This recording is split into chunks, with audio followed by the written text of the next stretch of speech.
Now, the Roberts story has been top of mind for many in the district this fall, even though there is a school board election in just 2 weeks. There are 4 school board seats opening up with 5 candidates running. WHO 13's Zach Fisher joins us now from the Northwest Community Center in Des Moines, where a forum for the 3 at-large candidates takes place this evening. Zach?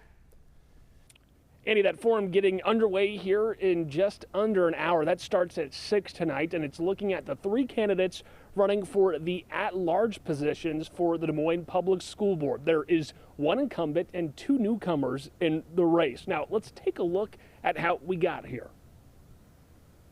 It was missed by the school board. I don't trust the board. In the wake of the arrest and federal charges of Ian Roberts, parents in the district have mixed feelings about the board members. Here is the makeup of the board back when Ian Roberts was hired in the summer of 2023. The chair was Tariq Caldwell Johnson, who passed away in 2024. Kimberly Martirano, Maria Alonzo, Jenna Knox, and Jackie Norris were all on the 2023 board. All 4 are on the 2025 board. Jackie Norris took over as the chair when Caldwell Johnson passed. Patrick Dix and Ana Campos were elected in the fall of 2023 after Roberts had been hired. Their terms end in 2027. Skylar Mayberry Mays filled out the rest of Caldwell Johnson's term. He's up for election in District 4, running unopposed, one of the 2 incumbents seeking to retain their seat. Maria Alonzo is running for the at-large seat again, with Marcus Cannon and Sarah Hopkins on the ballot, 2 newcomers with her. 2 of those candidates will fill out the 2 at-large seats. And in District 2, another newcomer, Ryan P. Howell, is also running unopposed. That leaves 4 seats open that will be decided on Election Day. That's the majority of the board.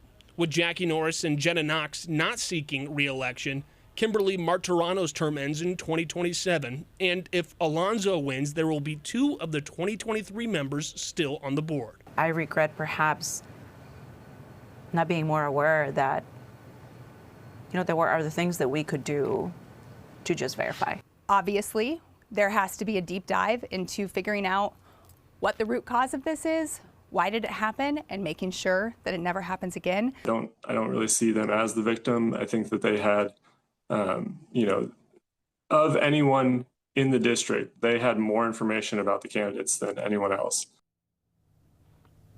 Those 3 candidates that you just heard from, those are the at-large ones. They're going to be participating in that forum here at the Northwest Community Center, mentioning that starts at 6, so a little less than an hour. It's free to attend for voters to come out and ask questions to these 2 newcomer candidates and that 1 incumbent, just emphasizing again, Andy, that those newcomers were in the race before the arrest of Ian Roberts, so it took quite a turn, but we'll have an update from the forum on the WHO 13 News at 10 tonight. Yeah, it'll be interesting to hear what some of the public has to say to these candidates there. Thank you, Zach.